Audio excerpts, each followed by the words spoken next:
सो good morning everyone. सो आज हम अपना नया जो चैप्टर है जो हमने ऑलरेडी पढ़ लिया है उसको रिवाइज करेंगे, जो है chemical equations and chemical reactions. ठीक है, चैप्टर है हमारा chemical equations and chemical reactions. ठीक है, तो थोड़ी सी फास्ट रिवीजन होगी ये, क्योंकि ऑलरेडी हमने पढ़ा हुआ है। ठीक, तो ध्यान से सबने समझना है, एक साथ साथ बताता जाऊंगा किस तरह के क्वेश्चन एग्जाम में आएंगे, क्योंकि इस बार का जो पैटर्न है, अगर आपने सैंपल पेपर देखा हो सीबीएसई ने जो रिलीज किया है, उस सैंपल पेपर में साफ पता चल रहा है कि 1 मार्क्स के क्वेश्चंस पे बहुत ज़्यादा फोकस किया है सीबीएसई ने। अगर आप ध्यान से देखो तो 1 मार्क्स के टोटल 32 क्वेश्चंस बनते हैं, पैराग्राफ वगैरह सब कुछ मिला के, और 1 मार्क का क्वेश्चन वही बच्चा अटेम्प्ट कर सकता है जिसके कंसेप्ट क्लियर है, क्योंकि 1 मार्क का क्वेश्चन बुक में से कहीं से भी उठ के आ सकता है। तो आपको एनसीईआरटी बुक जो है अपनी वो अच्छे से रीड आउट करनी है। ठीक, तो जो हमारा चैप्टर का नाम है chemical equations and chemical reactions, तो सबसे पहले तो हमें यही पता होना चाहिए कि व्हाट आर केमिकल रिएक्शंस।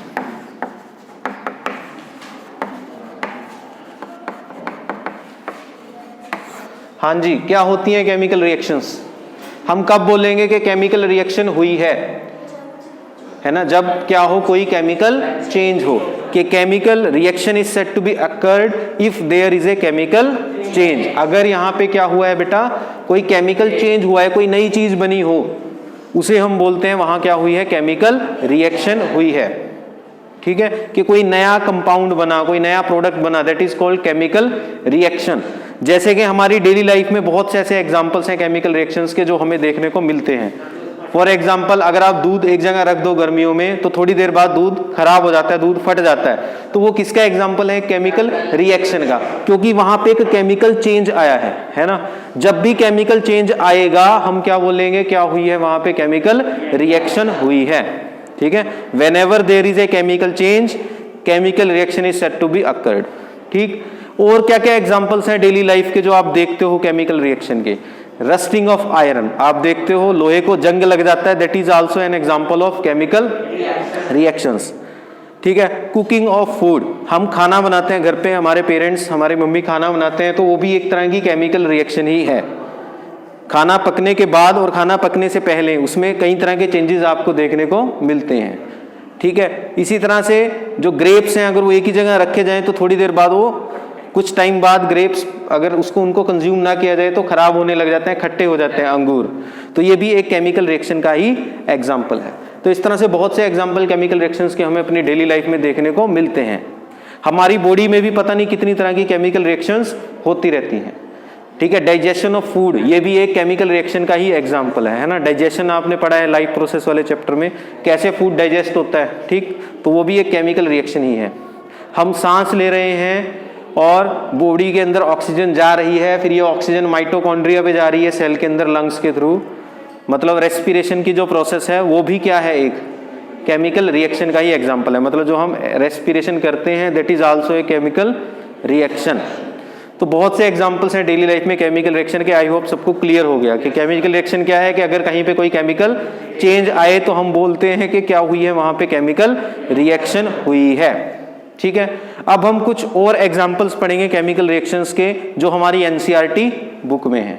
जैसे कि सबसे पहला जो एग्जांपल है आपकी बुक में केमिकल रिएक्शन का, वो है मैग्नीशियम रिबन का, और उससे रिलेटेड क्वेश्चन आने के भी बहुत चांस रहते हैं।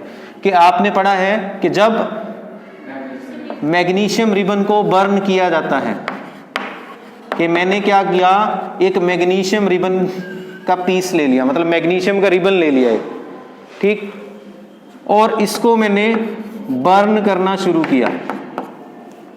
तो जब हम मैग्नीशियम को बर्न करते हैं तो एक केमिकल रिएक्शन होती है, और वो केमिकल रिएक्शन है क्या, वो हम ध्यान से देखेंगे।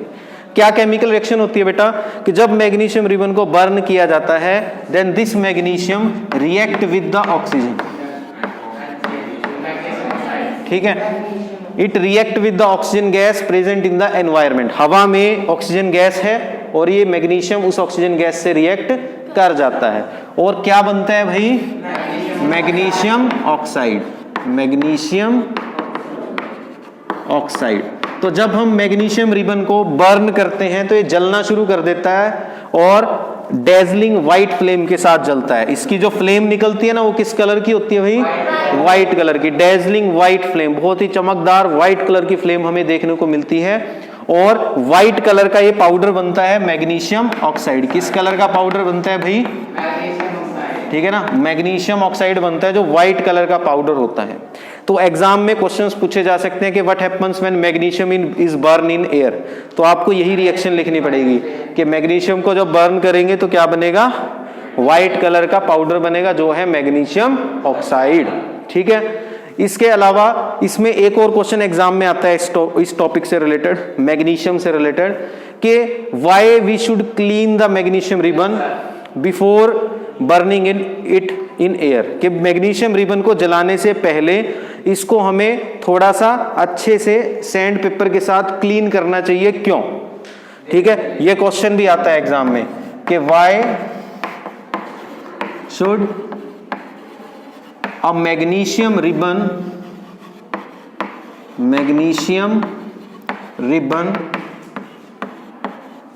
B clean before burning in air. अब उसको बर्न क्यों करना पड़ता है भाई? क्या आंसर है इसका? क्यों बर्न करना पड़ता है? To remove the protective layer. ठीक है ना, किसको रिमूव करने के लिए? To remove the protective layer of magnesium oxide. ठीक है, क्यों उसको अच्छे से साफ करना पड़ता है बच्चे? क्योंकि होता क्या है बेसिकली कि जैसे ये मैग्नीशियम का टुकड़ा है, कोई मैग्नीशियम का पीस है, मैग्नीशियम रिबन, चाहे मैं इसको बर्न भी ना करूं, एनवायरनमेंट में तो ऑक्सीजन मौजूद है और वो उससे रिएक्ट कर जाती है, तो मैग्नीशियम के सरफेस पे एक लेयर बन जाती है, प्रोटेक्टिव लेयर जिसे हम बोलते हैं, और वो लेयर किसकी बन जाती है? मैग्नीशियम ऑक्साइड की। मतलब मैग्नीशियम रिबन के सरफेस के जो एटम है मैग्नीशियम के, वो रिएक्ट कर जाते हैं ऑक्सीजन गैस से और रिएक्ट करके एक लेयर बन जाती है इस पे ऊपर मैग्नीशियम ऑक्साइड की।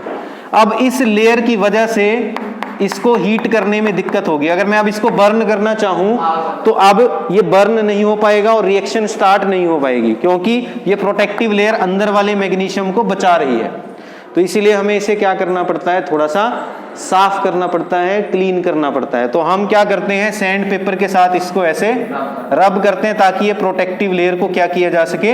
रिमूव। अब इसको रिमूव कर दिया तो अब हम आसानी से अपनी रिएक्शन को एग्जीक्यूट कर सकते हैं। तो क्लियर है? तो यहां से यही क्वेश्चंस बनते हैं कि मैग्नीशियम रिबन को हवा में बर्न करने पे क्या होता है, उसे क्लीन करना क्यों जरूरी है। तो ये दो इंपॉर्टेंट क्वेश्चन यहाँ पे निकल के आते हैं। एक नंबर का क्वेश्चन ये फ्लेम वाला पूछा जा सकता है कि डेजलिंग व्हाइट फ्लेम निकलती है उसमें से। ठीक है, उसके बाद सेकंड रिएक्शन है आपकी एनसीईआरटी बुक में, सेकंड केमिकल रिएक्शन का जो एग्जाम्पल दिया गया है वो कौन सा है बच्चे? वो है जिंक और सल्फ्यूरिक एसिड के बीच का। कि क्या कहा है कि सपोज मैंने एक ये फ्लास्क ले ली, ठीक है, क्या ले ली मैंने? एक फ्लास्क, और इस फ्लास्क में मैंने बेटा एसिड भर लिया। कौन सा एसिड भर लिया? Sulphuric acid. कौन सा एसिड भर लिया मैंने इसमें? Sulphuric acid, H2SO4। तो मैंने इसमें सल्फ्यूरिक एसिड भर लिया जी, और फिर मैंने इसमें जिंक मेटल के टुकड़े गिरा दिए। किसके टुकड़े गिरा दिए?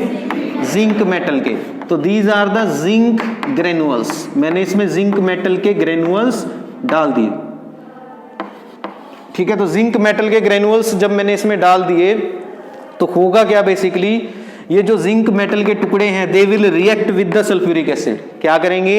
सल्फ्यूरिक एसिड से रिएक्ट करेंगे, और बदले में रिएक्शन के बाद हमें इसमें से एक गैस निकलती हुई नजर आएगी, और वो गैस कौन सी है बच्चों? Hydrogen gas. यानी कि जब जिंक को रिएक्ट करवाया जाता है सल्फ्यूरिक एसिड के साथ तो बदले में क्या बनता है भाई? बदले में बनता है zinc sulphate and hydrogen gas. तो जब इसको बर्न करते हैं तो इसमें से हाइड्रोजन गैस निकलती है। ठीक है। तो इसका मतलब इस केमिकल रिएक्शन में क्या निकल रही है, गैस निकल रही है, ठीक है। क्लियर है यहां तक। अब बात करते हैं इससे नेक्स्ट केमिकल रिएक्शन की। नेक्स्ट केमिकल रिएक्शन का जो एग्जांपल है आपके पास, अब इससे रिलेटेड क्वेश्चंस क्या बनते हैं एग्जाम में, इससे रिलेटेड एक ही क्वेश्चन आ सकता है बेटा, या दो तरह के क्वेश्चन आ सकते हैं कि what happens when zinc is added in sulphuric acid. एक तो ये क्वेश्चन बन सकता है, और दूसरा क्वेश्चन क्या बन सकता है, ठीक है ना, कि when zinc react with sulphuric acid which gas is produced, कौन सी गैस प्रोड्यूस होती है। तो इस तरह के क्वेश्चन जो है आपसे पूछे जा सकते हैं। नेक्स्ट जो केमिकल रिएक्शन है आपके पास वो कौन सी है, नेक्स्ट केमिकल रिएक्शन आपकी बनती है चेंज इन कलर से रिलेटेड, कि अगर आप क्या करो, लेड नाइट्रेट ले लो, क्या ले लो, lead nitrate. Lead nitrate colourless होता है, मतलब वाटर जैसा होता है, ट्रांसपेरेंट, इसका कोई कलर नहीं होता, और इसको रिएक्ट करवा दो किसके साथ, पोटाशियम आयोडाइड के साथ। किसके साथ रिएक्ट करा दो इसको, पोटाशियम आयोडाइड के साथ, ये भी कलरलेस होता है, ठीक है। अब दोनों कलरलेस हैं, एक टेस्ट ट्यूब में आपके पास है लेड नाइट्रेट और एक टेस्ट ट्यूब में आपके पास है, इसमें तो है आपके पास लेड नाइट्रेट, और जो दूसरी टेस्ट ट्यूब है उसमें आपके पास है पोटाशियम आयोडाइड।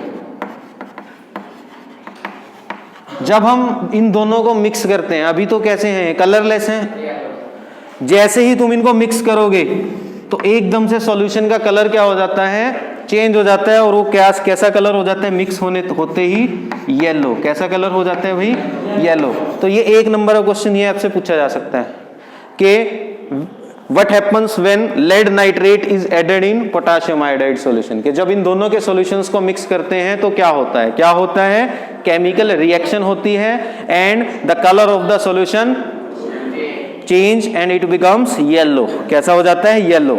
अब क्वेश्चन ये भी पूछा जाता है कि भाई येलो कलर क्यों बना, येलो कलर क्यों बना। येलो कलर बनता है लेड आयोडाइड की वजह से। किसकी वजह से, लेड आयोडाइड, क्योंकि जब ये दोनों रिएक्शन करते हैं तो बदले में जो प्रोडक्ट बनता है वो एक तो होता है आपका लेड आयोडाइड, और साथ में एक बनता है पोटाशियम नाइट्रेट।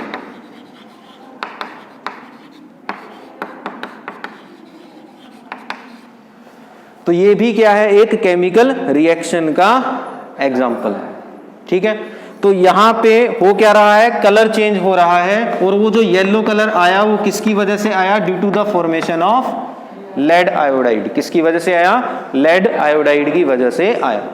तो ये कुछ केमिकल रिएक्शंस हैं स्टार्टिंग में ही आपके चैप्टर में, जो हमें कुछ कैरेक्टरिस्टिक्स के बारे में बताती है केमिकल रिएक्शन की। तो क्या कैरेक्टरिस्टिक्स हुई केमिकल रिएक्शन की, के change in colour, change in temperature, evolution of gas, है ना। तो इसका मतलब हम कब बोलते हैं कि कोई केमिकल रिएक्शन हुई है, अगर हमें नंबर 1 या तो क्या दिखे, कलर चेंज होता हुआ दिखे, चेंज इन कलर। कई बार एग्जाम में ये क्वेश्चन भी आ जाता है कि चेंज इन कलर का एग्जाम्पल दो। क्या आ जाता है क्वेश्चन, कि चेंज इन कलर का एग्जाम्पल दो। ये क्वेश्चन भी कई बार एग्जाम में आ जाता है, ठीक है। तो आपको ये वाली केमिकल रिएक्शन का एग्जाम्पल देना है उस टाइम पे, ठीक है। सेकंड नंबर पे क्या आता है, evolution of gas, evolution of gas, कि अगर कहीं पे दो सॉल्यूशंस को मिक्स करने से कोई गैस निकले कहीं भी, तो इसका मतलब वहां क्या हुई है, केमिकल रिएक्शन हुई है। इसके अलावा केमिकल रिएक्शन में और क्या हो सकता है, चेंज इन टेम्परेचर। क्या हो सकता है, चेंज इन टेम्परेचर। आगे हम इसका भी एग्जांपल पढ़ेंगे कि जहां टेम्परेचर चेंज हो जाए। और एक और हमारे पास कैरेक्टरिस्टिक होती है केमिकल रिएक्शन की, वो है चेंज इन स्टेट। क्या है बच्चों, change in state. Change in state का मतलब है कि जैसे सपोज आप, इसका एग्जांपल क्या है चेंज इन स्टेट का, बर्निंग ऑफ ए कैंडल, कि जब हम किसी कैंडल को बर्न करते हैं तो वहां पे स्टेट चेंज होती है। जब जो वैक्स है, जो कैंडल के अंदर वैक्स है, वो जब बर्न होती है तो केमिकल रिएक्शन होती है, और साथ में स्टेट भी चेंज होती है। तो ये था सिंपल सा टॉपिक जो हमने अभी पढ़ा कि केमिकल रिएक्शंस क्या हैं और केमिकल रिएक्शंस की एग्जाम्पल्स हमने पढ़े और क्या पढ़ा, केमिकल रिएक्शंस की कैरेक्टरिस्टिक्स पढ़ी। क्या पढ़ी हमने बच्चों, केमिकल रिएक्शन की कैरेक्टरिस्टिक्स। क्या क्या कैरेक्टरिस्टिक्स हैं, दोबारा बोलो सभी। Change in colour, change in temperature, ठीक है। अब चलते हैं नेक्स्ट टॉपिक पे। अब हम पढ़ेंगे केमिकल रिएक्शन के बारे में, मैंने तुम्हें बता दिया। अब मैं बताऊंगा केमिकल इक्वेशन के बारे में कि केमिकल इक्वेशन क्या होती है।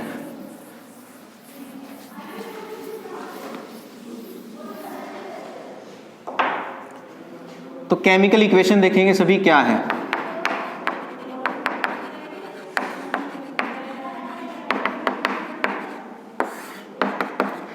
केमिकल इक्वेशन बेसिकली क्या होती है कि किसी भी केमिकल रिएक्शन को जब हम सिंबॉलिक रिप्रेजेंटेशन दे देते हैं तो उसे हम क्या बोलते हैं, केमिकल इक्वेशन बोलते हैं। क्या बोलते हैं, केमिकल इक्वेशन। तो सिंपल सरल भाषा में आप क्या कह सकते हो कि द सिंबॉलिक रिप्रेजेंटेशन, क्या कह सकते हो, the symbolic representation of a chemical reaction, of a chemical reaction, कि किसी भी केमिकल रिएक्शन की जो सिंबॉलिक रिप्रेजेंटेशन है उसे ही क्या कहा जाता है, केमिकल इक्वेशन कहा जाता है। ठीक है, जैसे कि फॉर एग्जांपल हमने अभी पढ़ा था कि जब हम मैग्नीशियम रिबन को बर्न करते हैं then it react with the oxygen gas present in air and as a result magnesium oxide is produced. अब ये जो मैंने वर्ड इक्वेशन लिखी है, जब मैं इसको सिंबल्स में कन्वर्ट कर लूंगा, किसमें, सिंबल्स में, तो जो मुझे मिलेगा उसे मैं क्या नाम दूंगा, केमिकल इक्वेशन। मैग्नीशियम का सिंबल सबको पता है क्या है, Mg। ऑक्सीजन का सिंबल सबको पता है O2, oxygen gas, O2 molecule, ठीक है ना। और मैग्नीशियम ऑक्साइड का फॉर्मूला क्या होता है, मैग्नीशियम ऑक्साइड MgO। तो ये जो मैंने लिखी this is the chemical equation. क्या है ये, केमिकल इक्वेशन है, ठीक है। लेकिन अभी ये केमिकल इक्वेशन जो है वो अनबैलेंस्ड है। क्या है वो, अनबैलेंस्ड। अब अनबैलेंस्ड वाला क्या चक्कर है, हम कब बोलते हैं कि कोई इक्वेशन अभी अनबैलेंस्ड है, अगर उसमें नंबर ऑफ एटम्स रिएक्टेंट वाली साइड पे इक्वल ना हो नंबर ऑफ एटम्स प्रोडक्ट वाली साइड पे। ठीक है, कि अगर नंबर ऑफ एटम्स डिफरेंट है तो वो रिएक्शन कैसी होती है, अभी अनबैलेंस्ड। इसलिए इसको भी क्या करना पड़ता है, बैलेंस्ड करना पड़ता है। बैलेंस्ड केमिकल इक्वेशन क्या होती है बच्चों, जिसमें number of atoms her element के रिएक्टेंट वाली साइड पे इक्वल होंगे number of atoms at the products side. मतलब लेफ्ट साइड में जो एटम्स के नंबर ऑफ एटम्स हैं किसी भी एलिमेंट के, वो राइट साइड में जो नंबर ऑफ एटम्स हैं उसके क्या होने चाहिए, बराबर होने चाहिए। तब हम बोलते हैं कि इक्वेशन क्या हो चुकी है, बैलेंस हो चुकी है। ठीक है, और बैलेंसिंग बहुत जरूरी है इक्वेशन की, वो अभी समझाऊंगा। पहले ये बताऊंगा बैलेंसिंग करते कैसे हैं। तो बहुत ही सिंपल सरल है बैलेंसिंग करना, कोई इसमें बहुत बड़ी रॉकेट साइंस नहीं है, आराम से बैलेंसिंग हो जाती है। थोड़ी सी प्रैक्टिस की जरूरत है। आपको क्या करना है, आज का ये होमवर्क भी है आपका, जितनी भी केमिकल इक्वेशंस हैं इस फर्स्ट चैप्टर में, क्योंकि पहले हम पढ़ चुके हैं चैप्टर, तो जितनी भी केमिकल इक्वेशंस हैं इस फर्स्ट चैप्टर में, वो सभी इक्वेशंस आपने घर जाके बैलेंस करके देखनी है, खुद से बैलेंस करके देखनी है। ठीक है ना। और दूसरा दिक्कत कहाँ आती है आप लोगों को बैलेंसिंग में, कि जब आपको इक्वेशन जो है वो स्टेटमेंट में दी होती है ना, तो आप फॉर्मूले सही नहीं बना पाते। कि जैसे मान लिया कॉपर सल्फेट, अब उसमें क्वेश्चन तो पेपर में आएगा कॉपर सल्फेट लिखा हुआ, मान लिया मैग्नीशियम ऑक्साइड लिखा हुआ है, ये तो वर्ड्स में लिखा है, अब इसका सिंबल मैग्नीशियम ऑक्साइड है। कई बार बच्चे ये लिखने में गलती कर देते हैं। अब कोई बच्चा लिख सकता है MgO2, मैग्नीशियम ऑक्साइड का फॉर्मूला, तो गलत होगी उसकी इक्वेशन। तो आपको ये काम भी करना है, आपके फर्स्ट चैप्टर में जितने भी कंपाउंड हैं केमिकल इक्वेशंस में, उनके सबके फॉर्मूले भी आपको लर्न करने हैं, टिप्स पे होने चाहिए, गलती कहीं भी नहीं करनी है, क्योंकि एक रिएक्शन तो बैलेंस करने के लिए पेपर में जरूर आएगी। ठीक है, अब बैलेंसिंग करना सीख लो, फिर मैं बताता हूं बैलेंसिंग क्यों करते हैं। पहले ये रिएक्शन बैलेंस करके दिखाता हूं आपको। अब ये रिएक्शन बैलेंस है या अनबैलेंस है, क्यों है अनबैलेंस, क्योंकि अगर हम ध्यान से देखें तो लेफ्ट साइड में मैग्नीशियम का एक ही एटम है, राइट साइड में भी एक ही एटम है, लेकिन लेफ्ट साइड में ऑक्सीजन के कितने एटम, 2, और इधर ऑक्सीजन के कितने एटम, एक, सिंगल ही एटम है, समझ गए। तो अभी इस रिएक्शन को बैलेंस करना हमारे लिए जरूरी है, ठीक है। तो इसको कैसे बैलेंस करेंगे देखो, तो Mg plus O2 changing to MgO। अब बैलेंसिंग करते टाइम एक बात याद रखनी है, कभी भी जो नंबर आप डालोगे वो सबस्क्रिप्ट में नहीं लिखोगे, मतलब ऐसा नहीं करोगे आप कि इसके सबस्क्रिप्ट में लिख दिया आपने, नीचे लिख दिया नंबर। जो भी नंबर लिखोगे वो कहाँ लिखोगे, सामने। कहाँ लिखोगे बैलेंसिंग वाला नंबर, सामने। और वो नंबर एक इंटीजर होगा, पूरा नंबर होगा। क्या होगा, इंटीजर, पूरा नंबर। तो देखो यहाँ 2 ऑक्सीजन है, आपको अगर बैलेंस करना है तो आप ऐसे नहीं कर सकते कि 2 ऑक्सीजन है तो इधर 2 करने के लिए इसके नीचे 2 लगा दो। अगर आपने ये कर दिया तो कुछ भी नहीं मिलने वाला, गलत, ठीक है। तो ऐसे नहीं करना, जो भी नंबर लिखोगे सामने लिखना है, ठीक है। अब देखो इसमें कितने एटम है ऑक्सीजन के, 2, इसमें कितने हैं, 1, सिंगल एटम है। तो यहाँ ऑक्सीजन कितने करने पड़ेंगे, 2 करने पड़ेंगे। तो मैंने यहाँ क्या लिख दिया, 2। जब मैंने यहाँ 2 से मल्टीप्लाई किया तो उससे मेरे ऑक्सीजन एटम कितने हो गए भाई, 2 हो गए। मैग्नीशियम भी कितने हो गए, 2, है ना, मैग्नीशियम भी कितने हो गए, 2। अब यहाँ मैग्नीशियम तो भैया 1 है, तो मैग्नीशियम भी 2 करना पड़ेगा। तो यहाँ क्या लगा दिया हमने, 2 लगा दिया। तो हमारी जो रिएक्शन है वो क्या हो चुकी है, बैलेंस्ड हो चुकी है, ठीक है। क्या हो चुकी है हमारी रिएक्शन, बैलेंस्ड। क्लियर है। अब चलते हैं नेक्स्ट, यहां तक सबको समझ में आ गया। अब ये तो बैलेंस अभी एक ही करके दिखाई, अभी आपको मैं 2-3 रिएक्शंस और बैलेंस करके दिखाऊंगा।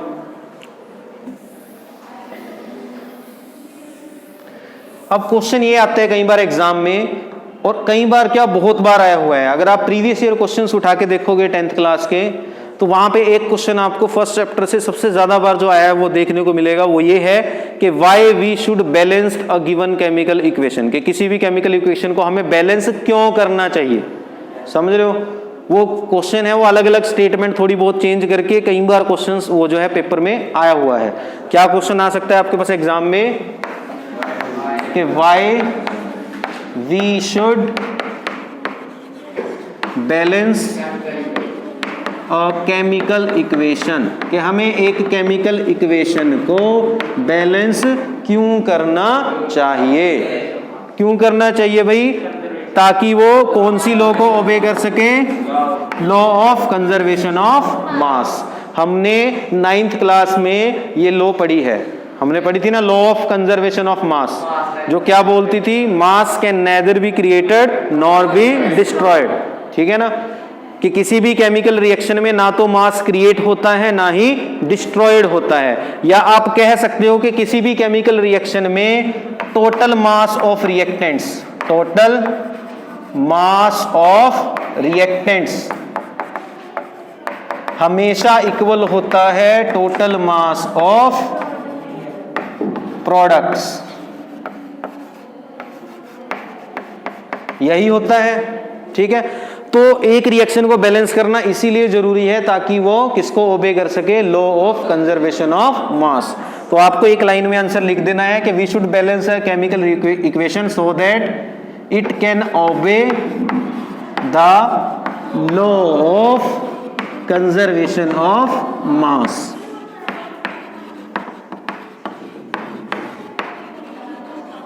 और फिर उसके बाद आप इसको डिफाइन भी कर सकते हो कि according to law of conservation of mass the total mass of the reactants should be must be equal to the total mass of the products in a given chemical reaction.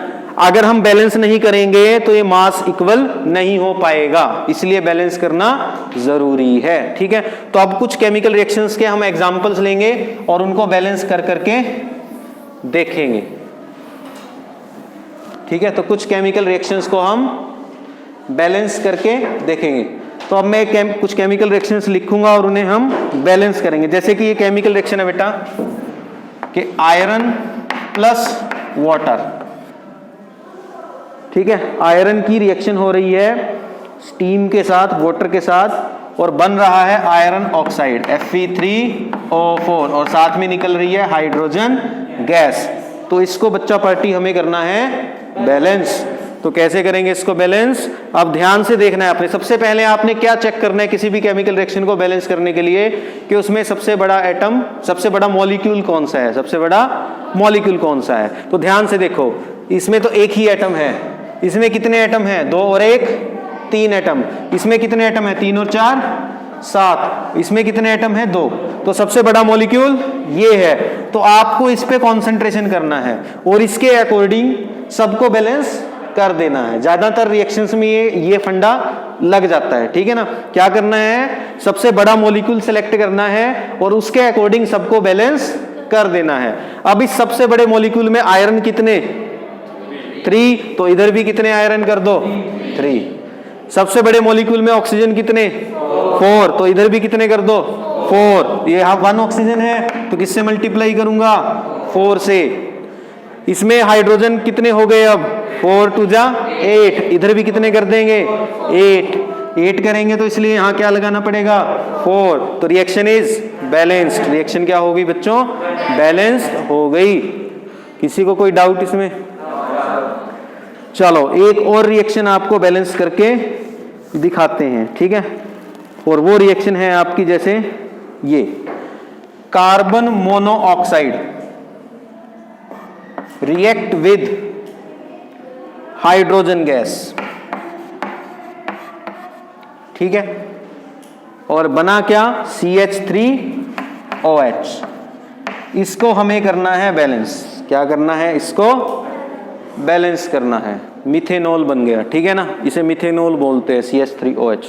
तो carbon monoxide ने hydrogen से react की और क्या बनाया? Methanol, मतलब CH3OH। Clear. अब इसको करना है बैलेंस। तो कैसे करेंगे बैलेंस इसको? ध्यान से देखो, सबसे बड़ा मॉलिक्यूल कौन? क्या ये सबसे बड़ा? क्या ये सबसे बड़ा? ये, हाँ जी, ये सबसे बड़ा। कितने हाइड्रोजन है इसमें? 3। कैसे? 3 ये और एक हाइड्रोजन ये, तो कितने हुए टोटल? 4। कितने हाइड्रोजन इसमें? 4। तो इसमें भी कितने करने पड़ेंगे? 4। तो किससे मल्टीप्लाई करूंगा? 2 से। किससे मल्टीप्लाई करूंगा? 2 से। तो 2 2 जा 4। और देखो, और तो बैलेंस है पहले से ही। देखो, एक कार्बन, एक ऑक्सीजन, एक ऑक्सीजन, तो रिएक्शन हो गई बैलेंस। हाँ भाई, समझ में आ गया सबको बैलेंसिंग कैसे करते हैं?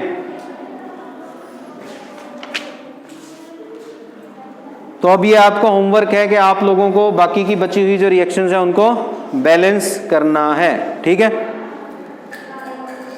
जितनी भी रिएक्शंस बची हैं उनको बैलेंस करके आओगे, ठीक।